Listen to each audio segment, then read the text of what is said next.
the FNL Network talk show. Hi, welcome to another episode of the FNL Network talk show. I'm your host, Diana Gebbia, and I'm so excited. I'm joined today by my co-hosts, Marianne, Eugenia, and Jeff. Hi, guys. Happy New Year. Happy New Year. Happy New Year. I hope you guys had an amazing New Year's Eve. We're actually going to talk a little bit about New Year's Eve in a couple minutes, but I hope that 2023 is filled with nothing but excitement and only good things for all of you guys and for all our viewers as well.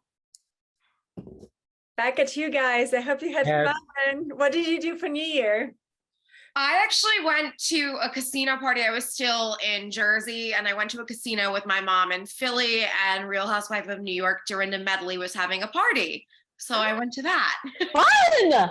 It was a lot of fun. Did you win anything? Wow. My mom did win. She won the big prize at the end of the night. I'm not going to say how much it is, but it was a shock to all of us. Wow. What a way to ring in the new year. Yeah. How about you guys? Well, I just want to do a big shout out to FNL Network for Taste Awards, right? It's so amazing. I'm so proud of everybody in the network, and it's fantastic. Thank you to all the viewers. We're so excited to see you here and grow and expand with you. So it's very exciting. Oh my God, yes. Good catch on that one, because I'm clearly in La La Land.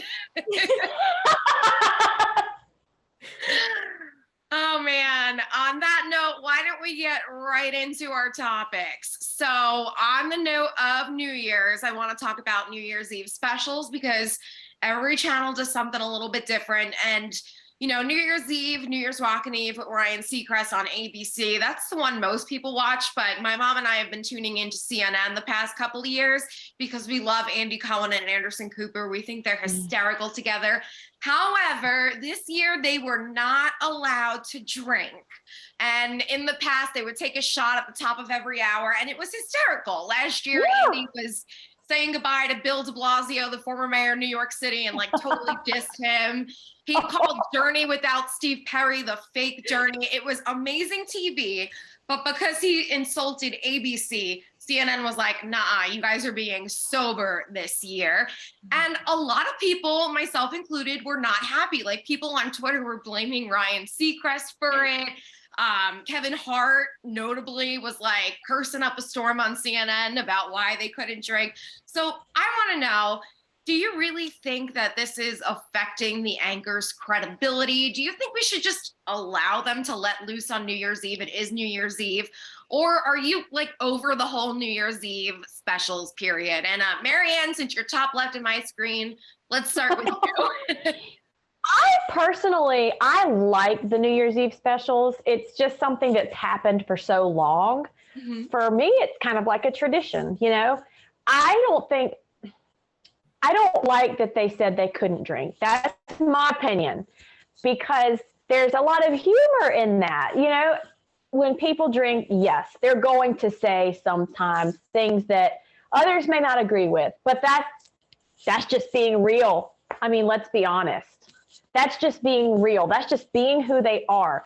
New Year's Eve is a time to cut loose, have fun, have some drinks. How much you drink, that's a personal preference. So I feel like they should have been allowed to do what they normally do. Yeah. And I was just going to say, I feel like it's almost hiding their personality in a way. Yes, I agree. I mean, the bottom line is, in this industry, in the entertainment industry, people have to have a thick skin. You have to. And when these men are out there and they may say something that hurts somebody's feelings, it's going to happen. But they should still be allowed to be them, I think, on New Year's. I don't think it was really fair to just say, you can't have anything. Maybe they could have had a happy medium. Maybe they just could have had a talk with them. There's so many different options, and maybe they could have limited the amount. I mean, there's so many different things they could have chosen to do rather than just cut it, you know? I agree with you completely. I know we're not allowed to drink here on the FNL Network talk show, but I'm raising champagne at that comment. Jeff, how about you? Do you think anchors on New Year's Eve special should be allowed to drink? I don't think so. I think it's because of credibility. Because sometimes I know when I was not drunk, I normally did not act how I did when I was not drinking. Sometimes you say stuff out of being drunk and just loose words. And I think it's all credibility, because they feel like if he had said something that really could offend the network, it could have been a suit. I think they're just doing that in the professional part of it. Now, normally, a little, but I felt like it was justifiable. I felt like, no, you should not be drinking while you're, on set, and, you're supposed to be carrying this professionally, because everybody's looking at you. You're a role model. You're an influencer. So when you act out a character, it shoots back on you, and people look at that and they run with it, bad or good. So that's just my opinion on it. I felt like, no. I appreciate your opinion. I might not agree with it, but I like hearing the flip side. I like hearing the flip side, because for me, you mentioned their credibility, and I get with Anderson Cooper and like Don Lemon, those are anchors you see every single day delivering hard news. Andy Cohen is talking to me about My Housewives, and if he doesn't have a drink in his hand, I'm mad at him. You know what I mean? That makes the whole like kiki more fun. But I really appreciate hearing the other side of it, because it just gives you new perspectives. Eugenia, what do you think? I have like a rounded kind of opinion about it. So I grew up in Russia, and like every New Year in that culture, if the president is not being completely wasted, something is wrong. So oh my God. It makes a very entertaining television, of course, except for Putin, but like everybody else, all of our presidents, they wish you happy New Year, and they're, have gone. So, I think it's good to have a little bit loose, but not too much, right? Because I think they're getting paid for it. And as you said, they're being, a role model. I think there's nothing wrong with like getting loose a little bit at the end of the year, but you're still on the job. Like I don't show up on sets, drunk. Like that's not professional. I think there's like a middle line in that, and okay. I mean, maybe I agree. Like that's how Housewives of whatever, Beverly Hills and everywhere else made it to the ratings, because everybody was just cutting loose way too much. But remember, we live in a world of corporations, and they have to make sure that their name is clean and clear. And I think you do have a little bit of responsibility for people who provide you a paycheck in that sense. So I don't know. I'm a Capricorn. I'm a professional, or maybe until I get too loose. Yeah. It's funny you mentioned horoscopes, because my rising sign is Libra, and we're like the scales, and I also kind of have the gray area in all this. Like I do believe they should be able to drink. However, I think not in the amount that they were and how quickly they were in past years, because I think that's where they got out of hand. But like, it's the cutest thing ever when Anderson Cooper takes a shot and he can't handle it, and he goes like, like, it's just so adorable, because we're him deliver news and he's squeaking, and it's like, it makes him like, oh, like he can't handle his liquor either. That's cute. Right. I agree with you on that. I think it's so important to have humanity. I feel like with the cancel culture, we lose so much of humanity, and everybody's like, okay, we don't like you, cancel you, instead of like, okay, you made a mistake, and you know what? Like you're human too, and you're not perfect too. Because I think in the closets, as you can see, there's a lot of things that happen that are not on national television. So I think it's nice to see some humanity in people that, are on the pedestal as well. Yeah. So CNN execs, I know you're watching, you tune in every week. Listen to us, maybe give them a little bit of alcohol, or you can take Jeff's side. It's fine. I won't be mad. All right. So in the news this week, we talked a little bit about the Real Housewives. Well, one of them, Salt Lake City housewife Jen Shaw, she got sentenced to 6.5 years in prison for her role in an elder fraud scheme. The Discovery Investigation Law School notes of mine, aka only watch true crime, so I'm not a lawyer, is that she was selling goods and services to the elderly, but they pretty much weren't delivering on it. And I don't think we have to say allegedly anymore because she pled guilty and now she's sentenced. So she pretty much admitted she did it. So she is the second housewife to go to jail. If you remember, God, I think this is maybe 10 years ago now, a little less. Teresa Giudice served about a year for wire fraud.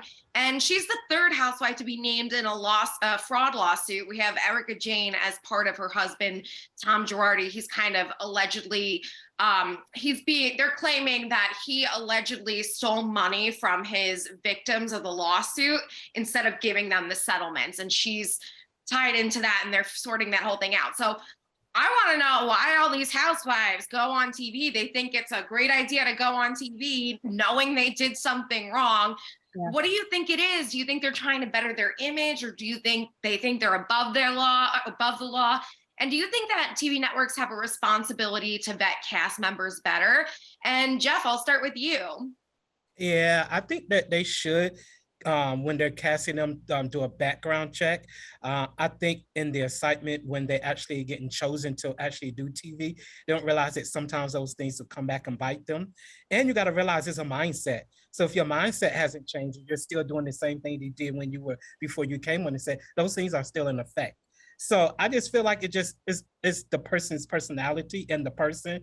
But to me, honestly, I feel like they should do a more in-depth, check on the person that they're hiring, because it can backfire on them, and it's showing, and it's looking like, okay, these reality shows, it is reality shows and it's telling the truth, but we're looking at people that's supposed to be setting the bar, and then now that they come into these wealth, they should be changing their dynamics of, who they are, their personality. It should be a journey of them changing, and you should see that. So if you're not seeing that, I feel like, okay, what's really going on? But I think they should do an in-depth back check on that person before they put them up on TV, because they're seeing everywhere.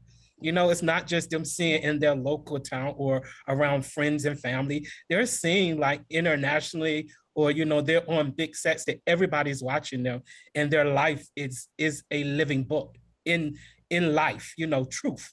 So yeah, that's what I see. I just feel like, please do that background check. You raised such a good point about them being national figures, because I can only imagine if you're a victim of this scheme that Jen pled guilty to running, maybe they didn't deal directly with her, but now these victims find out after the fact, and maybe they watched her on TV flaunt her wealth. Like, that has to be a really bad feeling. Like, just the audacity, you know what I mean? Like, it's just not a good feeling. Eugenia, what do you think? Well, I mean, taking things from the elderly, no. That's not okay. Not okay to prey on people who are vulnerable. I'm so against it. And to say that, I understand why they did it, because, come on, housewives, like reality TV, it like feeds on attention, I mean, I've done one reality TV, almost destroyed my life, because you go there and they provoke you to do all these controversial things to get ratings. There was a great film that's called Network. I think it's like 1980 or something. And it just showed about television, when the anchor started screaming, like, I'm going mad and I'm not going to take it anymore, and went insane. That's when the ratings went up. So I think that's the nature of understanding just entertainment business. Like, that's how the shows operate. They take maybe vulnerable people who have committed fraud, and like maybe they don't check background check, or maybe they just take people who have slight, like, psychological things, and they just fit into this drama. And then they get the ratings. And once these people are on air, they just don't know how to stop, because the world is their oyster. The reality show, it's like your camera follows everywhere. So the more you try to seek attention, the more you get. And I think it's like a drug. You get addicted to attention. And they just don't know where to stop. You have no laws. You have like millions of fans on TV that are just looking for the next thing that you're gonna do. And I think it's kind of sad that, you know, people prey on that. I don't know if you guys love watching reality TV, but for me, it was just a bad experience to be part of it. And, you know, it's not my thing. And I think committing fraud in any case, like whoever you are, it's not okay. But is she the only one? Maybe not. You know, a lot of billionaires made their fortune in a way that is not like, you know, I work at this job and then tomorrow, like I'll get promoted. So let's just be honest, you know, society doesn't operate like that. And there are probably a lot of like shady things that people have done to get where they are. Yeah. That's so true, especially as I mentioned earlier, she's not the first housewife to go through a fraud suit. There's been 2 other ones, and I'm sure maybe more will come out of the woodwork at some point. And I also, it's crazy how you mentioned like the fame is a drug and like you get, you know, just the power. Jen's like character, if you will, on the show, she kind of, you could tell she was thriving off this. Like there was footage of her, I think, getting in her car and she's like, ain't no party like a Jen Shah party because a Jen Shah party don't stop. And like the cameras were all, and like, she's just loving it and everything was extravagant. And when she would fight, she would throw glasses at people. And it's like, at what point do you stop and realize this is not a good look? Yeah. She was selling free Jen Shah shirts when she got indicted before she pled guilty. She was going on this whole trip. I'm innocent. I'm innocent. Her tagline on the show was, the only thing I'm guilty of is being Shaw-mazing. And it's like, you're pretty much making a mockery. Now she pled guilty. Now in hindsight, it looks like she was just making a mockery out of all this. So that really just ties into everything you said. And I think people need to take a good hard look at themselves and just be honest, like, is fame, because, you know, we all want fame to an extent, but is it, you know, taking away from who you are? And is it necessarily the best thing for you? It's like with power comes responsibility, you know? Yeah. Marianne, what are your thoughts? Woo! I've got a lot of thoughts here. I agree with Jeff. Background checks, I think, are a very good idea. My biggest problem with what she did is the moral aspect, taking from these people that they're vulnerable. Like Eugenia said, they are vulnerable. She had no right to do that. And I just, sometimes when I think about it, I'm like, does she have a conscience? Because somebody that could do that, make their money off of hurting other people, it makes me think she may not even have a conscience. And one of the hardest things that I've had to learn as I've grown and become an adult and matured is that there are humans in this world who do not have a conscience. They will do anything. They will step on anybody. They will hurt anybody to get ahead. And they don't care what the bottom line is as long as they get what they want. And I sense there may be some of that going on here. She may have been so addicted to the fame, the money, the praise, being out there in the spotlight and everybody just loving her, that she just felt like it was okay to hurt these people. And I think it's despicable. So as far as her getting sent to prison, sorry, not sorry. I think it's deserved.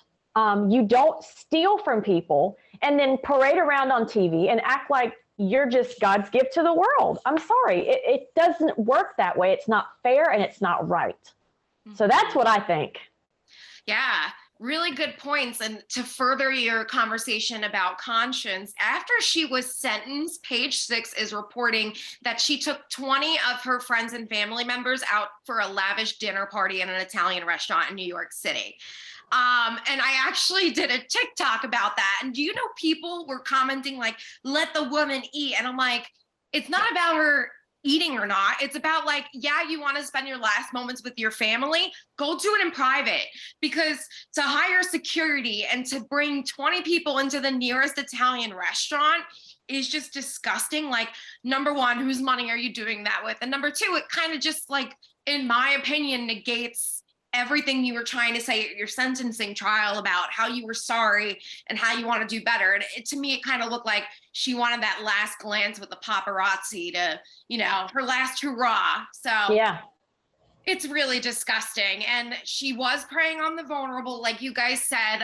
From what I understand too, she would target the elderly who really didn't know how to use a computer, which how many times have you been at home if you guys still have your parents and they're like, oh, hey, I can't figure out the DVR, or oh, hey, like, how do I work this website or something? So they're calling up those people who have no idea how to use a computer, and they all started new businesses, and that's an investment, so they're already money in the hole, and they want to take these services that they were promised to further their business and to make money, but the sad reality is it actually got them into some very sad situations. So for me, someone to come on a show knowing they were doing something like that, my mom and I actually talked about this, we think that they think they can't get away with it. You know what I mean? Like, or they can get away with it, rather. They think they're above the law and they're like, oh yeah, like I did that, but like nobody's ever gonna find out. And, or like if we find out, like no consequences, I'm Jen Shah, or I'm like XYZ, like I'll just bat my eyes at them and everything will go away or something like that. And I do agree with you guys. I think that when you go on a show, you do need to be vetted. And I know there is some extent of a background check. Like I've applied to be on some reality TV shows and I've been background checked, but I feel like maybe they just didn't do their homework, their due diligence on that. Cause we all knew how shady, if you watched the show, we all knew how shady her business looked. Like she couldn't even describe it without being like, yeah, I like do marketing and get leads. And her audition tape was like, oh, I just have so much money. So it just seemed a little shady, baby, if you catch my drift. So, absolutely. What were you saying? Confused. So she is a reality TV celebrity, established. What was her point of doing what she was doing to the elderly if she was established? I'm just confused. That confuses me. She wasn't at that point. So this was like I think 10 to 12 years ago, and then she went on the show. The first season was maybe 3 years ago. She had a great first season, and then in 2021 it was announced that she was arrested literally on camera at the show, and taken by Homeland Security. Wow. The production of reality shows is much lower budget, as I know, like from production point of view. So a lot of times it's literally just the camera. So you don't get paid as, some like actors, something like that. So established is definitely just a word that maybe is used to promote something else. Gotcha. Thank you. And I'm wondering too, because I mean, Bravo's got money, that NBC money.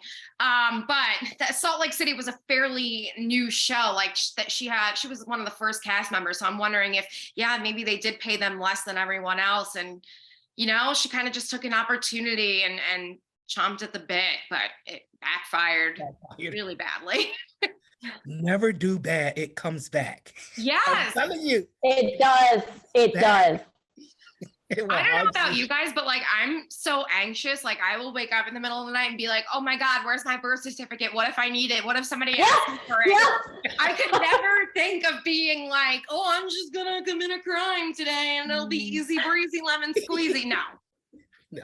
And then like apply for a show. Like absolutely not. I want to know how our brain works. Yeah, I mean, and that's where, like I said, I'm wondering if there's just no conscience there. A high level of narcissism. I know that word is so overused nowadays, but for real, I mean, I just don't understand. I don't understand the way that person's brain processes information. I can't get it. Yeah. Like, did they not watch the Sesame Street special as a kid? Like, we do right and wrong. Yeah. Apparently not. What were you saying? Oh, I just said apparently they didn't watch it. They missed that. No Sesame Street. All right, so we're in a new year and inflation has just been through the roof last year. I don't know about you guys, but like health insurance has gone up. People, like if you belong to gyms or anything, they're raising their memberships. Prices at the store, it's all going up. So I want to know, how do you guys save money? If you do, we could all maybe be a little bit better than that. No shame. Is there a way to prepare for rising costs? Do you think there's an end to this inflation in sight? And then on the flip side, if there is, that might mean recession. And do you think that's where our country's headed? What can we do about that? Eugenia, I'll kick it over to you. I love how you ask the blunt Russian model about that.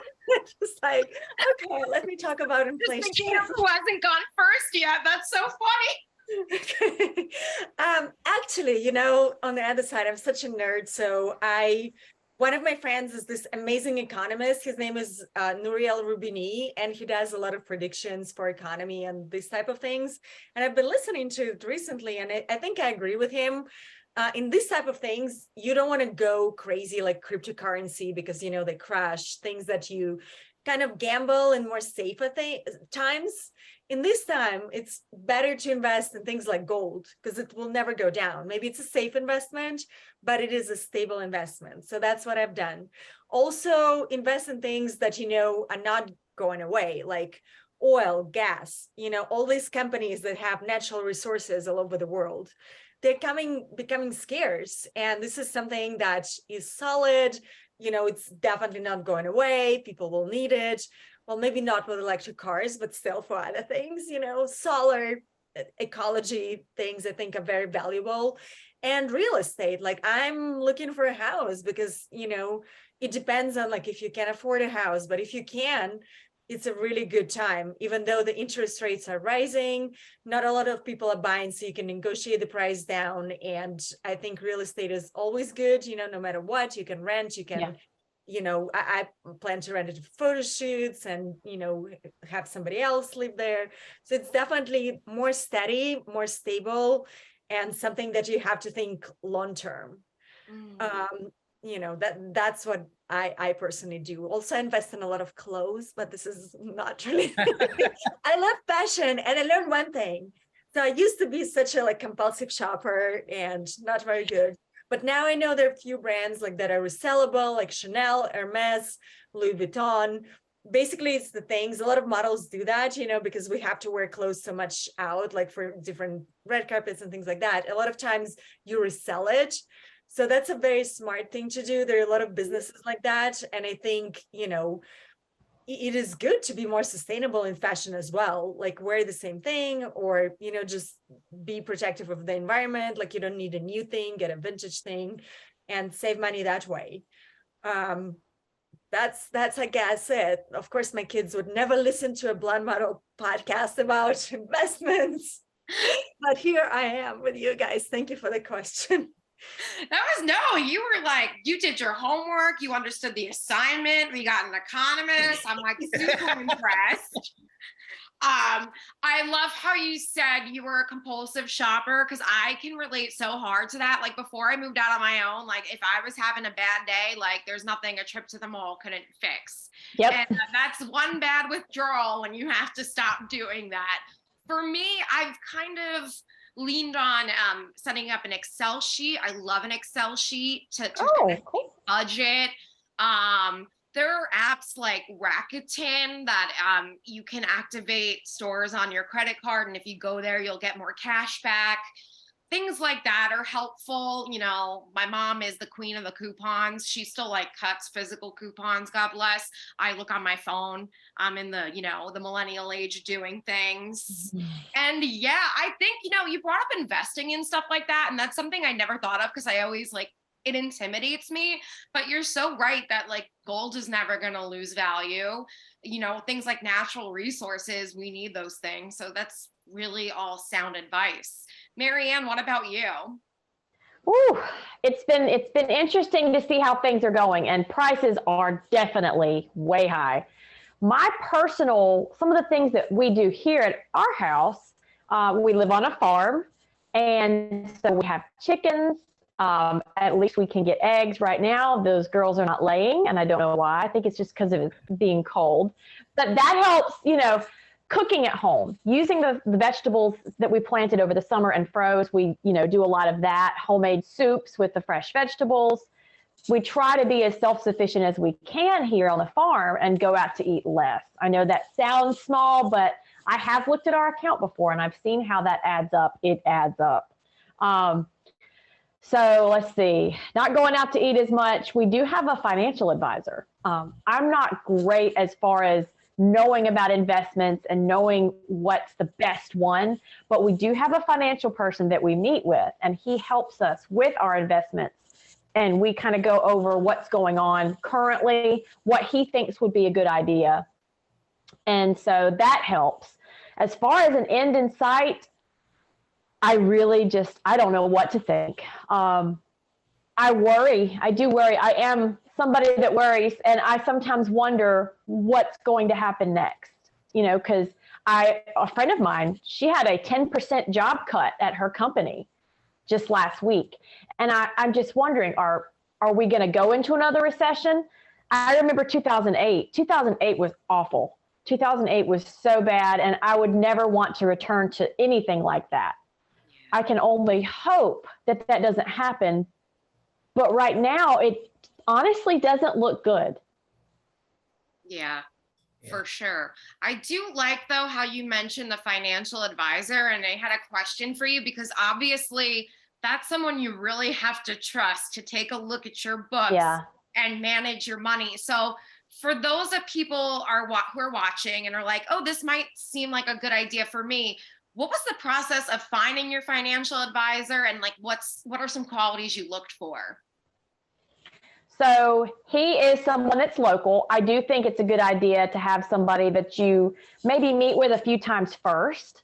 You can build that rapport. Make sure they have experience. This guy has, I want to say, 25 to 30 years of experience in this field. Very knowledgeable. He's very good with stocks, bonds, any type of investment. He's super friendly, very nice. My husband and I meet with him together. So he's just very easy to talk to, but he's honest. He is brutally honest. And sometimes he'll tell you things that you don't want to hear, but that's important. You have to be able to listen to the good and the bad, and then you can make your decisions from there. And he's as transparent as he possibly can be about what the market's doing, what's good, what's bad, and what would be best for us at that point in time. Yeah, totally. All good points. That's something like I think about sometimes. I'm like, should I be working with the financial advisor? But like, I have this problem. I'm 30, but in the back of my mind, I still feel like I'm 16. I was talking with my coworkers today, and I'm like, oh yeah, the 70s, that was 30 years ago. I'm like, no, you're 30, sweetie. So adulting is hard. Hey, Jeff, what do you think about all this inflation and money stuff? Well, as I want to take it on my aspect as a business owner, I own a barbershop and day spa. So as they increase, I increase, but how I've ran my business, if someone is paying $50 for a haircut, I may be a little under that, but I increase. As a tactic, because everybody don't want to pay that, and then it looks more marketable for me, because they when they go on Google or different places, they're looking for somewhere where they can save some money and not seem like they're spending so much money. So that's one of the things I did as a business owner. Other thing, I just kind of cut back until I figure out a strategic plan where my income starts to increase again, because we've been going through a recession. People don't think we are, but we are really in it. There's evidence, things are happening, things are changing, and we have to shift into the change. And sometimes it may take a minute, but you have to see the change. And some people don't know how to do it, but you have to, in order for you to stay afloat and continue thriving and moving. Another thing that I've learned is having multiple streams of income. So if you just had one income, which me as a barber, I know that I'm an artist and I know that I'm a designer. I have to incorporate those other streams of income in order for me to create that revenue where it's not just, the burden is just on my shop. So, those are things that I just think about as we're going forward. And not, even though things are going up, you have to look at it, you can still survive in your mind. You don't look at it as a negative. Because sometimes when you take on things positive and negatively, you can make yourself feel like you can't, you're gonna drown. But if you say, I can take this on, let me set something in place, let me make a plan, let me be strategic. And when you do those things, you see yourself not so busy sinking, but see yourself kind of elevating to where everybody else is elevating. So those are the things I just, I love that you give us the business owner perspective, because I feel like the average person watching, we're all consumers, and I'm guilty of this. There have been times where I go somewhere and they raise the price. I'm like, curse you, you did this like on purpose to make more money. So I feel like this is your spotlight now for all business owners. Walk us through the process of deciding how to raise your prices. Is it an easy decision? Are there some worries you have? You kind of touched on it before. Well, I've been in the business probably about 16 or 17 years. And sometimes it comes from your own client base. When you've had clients that have been been with you since the beginning, and they're not just clients, they're friends, they're constantly telling you, you are really talented and you're good. You need to heighten the bar. What you charge $25 or $20, they like G, because they call me G. You need to go up. You are really gifted. You set a wonderful atmosphere. The economy is raising, because sometimes in our mind as entrepreneurs, we don't want to go up because we feel like we're going to lose that client base. But if those clients see the worth in your business, you're not going to lose it. They're going to understand. They're going to say, okay, is it worth me leaving? Or is it worth me staying and seeing that when I go into that shop or that business, the atmosphere set is conducive, is very professional, and I feel comfortable in there, and I feel like I've built a good rapport with that person.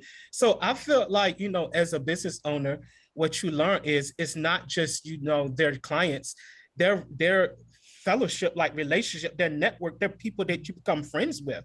So if you look at it like family, then it's not just money, it's not just you're looking at them as when they come in, they're a number. You're looking at that you're part of my purpose and you're a part of, my business. And I want to look at you as being somebody very valuable, and I need your input as well. So I always, that's how I learned to grow and become better in what I'm doing, is because I always pull them in and make them a part of my business, what I'm actually doing to create my business. So my business go to the next level. Yeah. So, Jen Shaw should have really took some notes from you. Yeah, no kidding. It's all really well said. All right, I want to kind of change directions here, and I'm sorry Kat's not here, because I know she would have loved to talk about this. But Prince Harry is making so many headlines. He's coming out with a memoir called Spare, which I personally am really excited for. I love Meghan and Harry. You can at me, I don't care. But in that memoir, he's made so many claims about the royal family, just saying that, William knocked him to the ground. I read something today that says he's claiming his own father didn't hug him after Princess Diana died. Just like really, really strong, reputation damaging claims about the royal family. So in return, he's been written out of his father's coronation ceremony. And what that means is he could still attend it, but if he goes, he's going to be the audience. At the part where they pay homage to the new king, it's only going to be William doing the kneeling and whatever. So do you think this is a reasonable measure from the royal family? Or do you think that family, can conquer all? This is a once in a lifetime thing and they're going to regret this decision. On the flip side, do you think that Prince Harry has a right to speak on his experiences him and Meghan have been having? And will you be reading his memoir? And Marianne, I'll start with you. So my opinion on this is, for them to just write him out of the coronation, I think it's cruel. I understand that. And of course, I'm not there. I've never lived that life. I don't know what it's like. I understand in the royal family, there's very strict tradition, and he broke that by leaving. But he is an adult. That was his choice. I feel like family is family, and you should love one another and work to get through any issues that you have. Again, I'm not there. I didn't experience any of this, but the thought about him being hurt by his brother and his father not hugging him, my thoughts are, why would he lie about that? Why would that be something to lie about? I'm definitely going to want to read the memoir for sure. I think a lot of people are going to want to, but I can't imagine how it must feel for him to be outright rejected like this. It's got to be incredibly painful. And I don't think it's right. I think they should still be a part of it. They should still be welcome to be a part of it, because it's like they're just slapping this label on him, like you're not good enough now. And that doesn't help anyone. I think animosity is on both sides, but I think it's causing division where they should be coming together as a family, even if he chose a different life. That is still his decision. That's still his choice as an adult. Yeah. And to your point, when you said, what does he have to gain from all this? That's such a good, valid observation, because people like to blame Meghan. It's like, oh, well, she came in and she wanted to break up the royal family. But it's like, why would she want to do that? They were left with they lost that source of income. I don't think any girl grows up and is like, I want to get married to a prince and then I want to break up their whole family and not be allowed to live in the castle. Like, that's not how it works. But yeah, this has just caused a lot of distress for the royal family. I agree with a lot of what you had to say, like family above all. He's not going to get coronated more than once, like YOLO. It's like Yoko, you only get coronated once. I don't know, work on trademarking that. But yeah, and he's not going to be part of his dad's day. Eugenia, it's heartbreaking. Yeah. It is. Yeah, I mean, royal family and feelings just don't go together. Look at Diana. Once you're in the royal family, it's a life of service. And in some way I do understand that it's a life of service, but also it's really easy to break. It's not a life for everybody. And that's probably wasn't a life for Harry.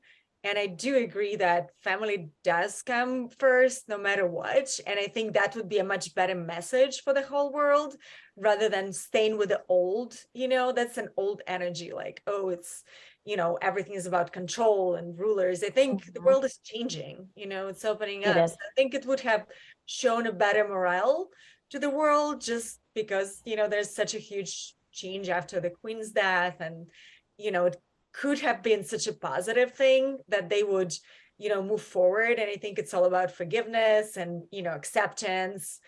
And yeah, once you're part of the family, you're part of the family. But apparently the royals are still the royals, and they don't want to, once you violated the rules, that's it, which shows you an example of, dynasties and things like dictatorships or, tyranny. That's all kind of in the same way, just different levels of control.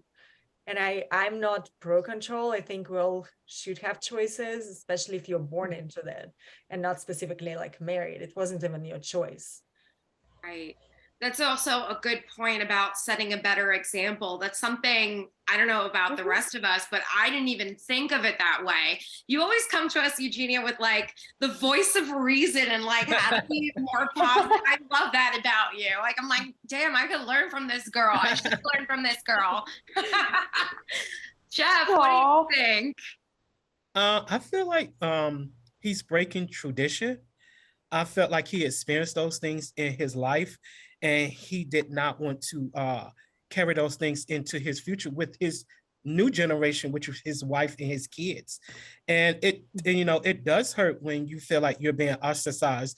But if he's changing the dynamics of how he wants to live his life and carry that, then that is his choice. I just think it should be forgiveness there, like they said, because that's a healing, is how you go about it. I just feel like it's just very hurtful, especially when it comes from your family and your friends, because sometimes the greatest hurts do happen in the family. It is. Oh, yeah. And, people don't want to talk about it. We want to mask everything in life, but, it's always someone that wants to make a change and make a difference. And as they're making a change and difference, they're being ostracized and they're being treated bad, but they're trying to break generational things to make a difference, to see a better for the next generation. And maybe that's what he's perceiving. He wants to make their life a little better, even though they don't want to expose it, but exposing actually brings what is in the dark to the light, so that maybe they will change. They may not, agree with him right now, but maybe there will be a change as things are becoming unfolded in the midst of him, writing the memoir and the book. So I think it's going to be a change. I think he's doing what his heart is telling him to do, and he's going with it versus allowing someone to control him and tell him how he should live his life, because he is of royal lineage. He said, I'm an individual, and we all have rights, and this is how I feel, and this is what I feel I don't want to continue doing as a legacy. So in a way, you feel like the royal family kind of feels threatened, and this is like the retaliation of that? Of course. If you're exposing truth and it comes from within and it's part of the family, you don't want nobody to know the issues, because it's a face. They're royal lineage, and everybody look at them as a certain way. And when there's someone in the house telling what actually goes on in the house, you're going to have backlash to you, because you don't want those people to know what really went down, because they carry themselves a certain way.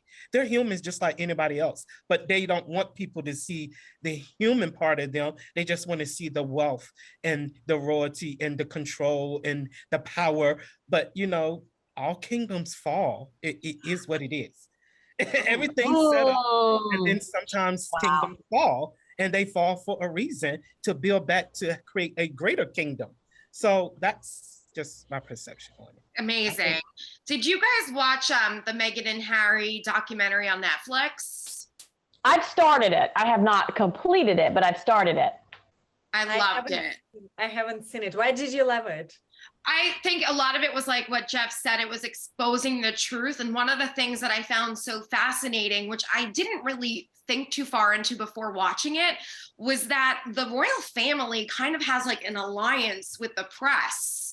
And of course, they want their image to be crystal clean, squeaky clean at all times. So like now that it's, like you said, Jeff, it's coming from in the house, like that is a huge problem. But yeah, it's called the Royal Rota, and they explained it much better than I can, that they have this alliance, like basically they'll perform for the press if the press writes good things about them. But like sometimes the press, they just grabbed onto one thing. And a lot of the disdain for Meghan, from their opinion, Meghan and Harry's, came from when she got too much attention in the press and she was becoming more popular than the Queen. It almost sounds like high school drama. These are to be the highest of the high, the most proper of the proper. And you have an American come in and people love her, and she's doing good things for foundations and charity and all that. And she's adjusting to a new life. And, she's getting the popularity, and, the cool kids table that was there from day one, they don't like that anymore. So it's a really interesting insight on that. And they also touch into like the colonization and, how England, the British Empire, they necessarily weren't doing the best things for their colonies. And obviously Meghan Markle is biracial. So it was that layer of her coming in to the picture, and then having her son and now her daughter, their mixed children, and how that's just another layer into all this. And it's, as you said, like before, all kingdoms will fall. Like, it's kind of like we're watching things crumble, like slowly, Yeah. Well, I think, does anyone else have anything to add? Because I'm like, woof. Yeah, I think we covered a lot of topics. We did. Yeah. Such an amazing episode. You guys, thank you so much for coming on. It's always a pleasure to talk with each of you, Marianne, Eugenia, and Jeff. And everyone watching, thank you. Happy New Year once again. Thanks so much for tuning in to another episode of the FNL Network Talk Show. We will be coming at you once again next week with a new one. So we'll talk to you then. Bye. Bye.